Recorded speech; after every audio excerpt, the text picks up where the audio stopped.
This is called the Mechanics of Change, Part A. I recall once hearing that awareness is 10% of the journey to change. I accept in the mechanical world lies a successful way of finding faults and repairing them. A new replacement part matches the faulty one perfectly and allows the continued operation for anything stopped because of failure. The human psyche is a little different with regards to repairing faults.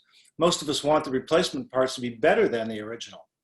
In my search to replace faulty and missing behaviors, feelings, and responses, I desired an upgrade to operate forever without a fault.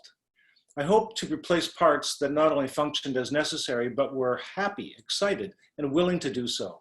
In this light, I saw the status quo as failure. As a now single father, promises made to myself that I would never repeat the actions that happened to me as a child. I knew what it felt like and vowed never to duplicate it. When faced with a situation I had no alternative for, I hated myself for repeating it. Searching for elegant options for the behaviors I chose to abandon, not just exchanging one for another, I wanted to believe and internalize change as if born with it. I never questioned whether I could find agents of change or if I had an appetite to finish my work. Not to be overwhelmed, I started with one thing. After the separation, I was a single father to my children. I had no check-in system for clarification or support.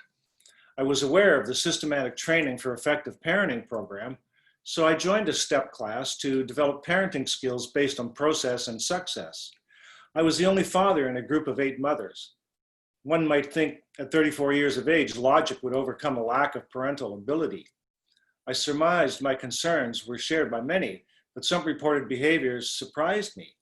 Locking the door of the bathroom from protection from a 4-year-old child was not what I was hoping to change, but a reality for others. I was interested in the action and response behaviors suitable for children to help them understand cause and effect. Children should have choices, and with those choices come consequences. Once a child understands the notion of cause and effect, the outcome becomes their choice. A far cry from the power-based "because I said so" response I had received as a child. I was seeking a positive approach to my parenting actions. My childhood experiences were never a result of choice, and I wanted a different outcome for parenting the behaviors of my children. Sadly, I was the only parent in my children's life taking the training. I had learned valuable lessons to adjust my parenting skills based on knowledge, and I was alone in that regard. For myself, I discovered a self-hypnosis class for beginners. Why this appealed to me was a result of my incomplete homework with Daryl Golden Cookie. It stemmed from the session where I couldn't recall the location of the bathroom in the house where I was born. Though I lived there for almost 6 years, I thought I had a vivid memory, detailed, colorful, and complete. It troubled me I could not instantly recall a part of my house. There might have been as many as 10 other interested people attending, they for their reasons and me for mine. The instructor focused our attention by talking about hypnosis and the power of retreating to a place where quiet reigned. Seeing through the mind's eye was deliberate and attentive until he mentioned 2 words, pink elephant. We all laughed because we all came to the same vision at once. Our work became the power of our self-suggestion and gave us the ability to quiet the mind and explore what each of us sought. We were all in the same room with many different personal visions and outcomes. One of the exercises we did together was to close our eyes, chasing away any stray thoughts, and go to the house of our childhood. In my mind, I could walk around the house and picture everything as it was in my memory. There was the coal bin, Blackie the squirrel's tree, steps up to the clothesline, the half-basement windows, the stairs up to the side door, and the concrete steps to the front door. Then I went inside. I saw the living room with the overstuffed maroon couch and the matching chair, the television console against the back wall, and the hallway to our bedroom. We had a chrome dining room set with a green faux marble tabletop and matching chrome-legged chairs with shiny green vinyl cushions. A door led into the kitchen where a window over the sink overlooked the side yard. The stove was beside the sink and a rounded fridge against the back wall.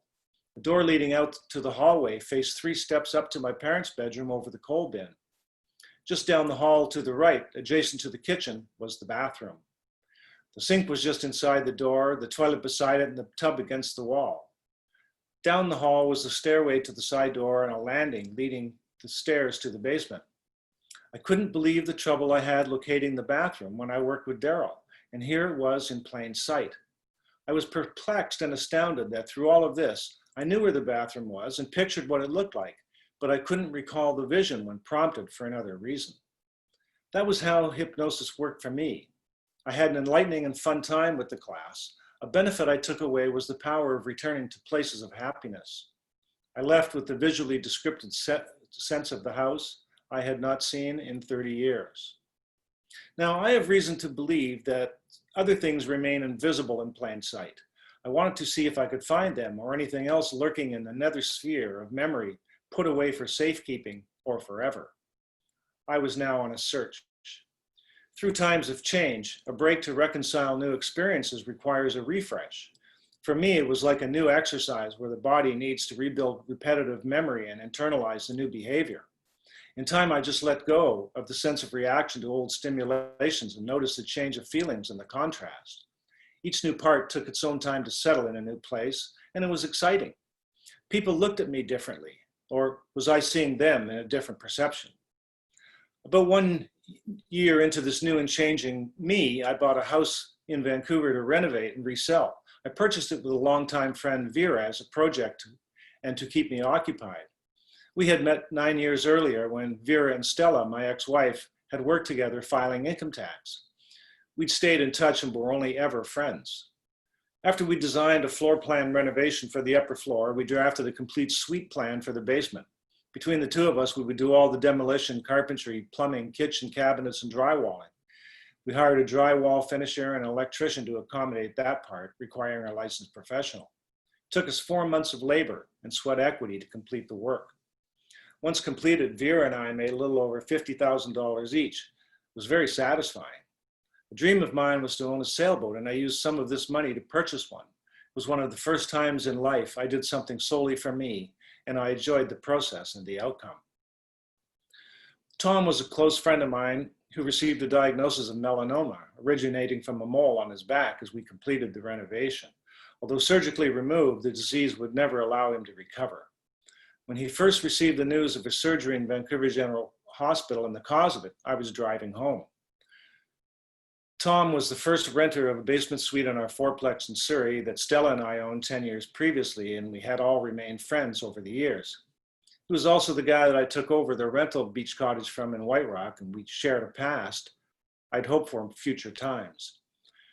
Now I was yelling at full volume, "No, no, no, no!" And then I got angry and raged. "Why are you making me come to see you in the hospital, you prick?"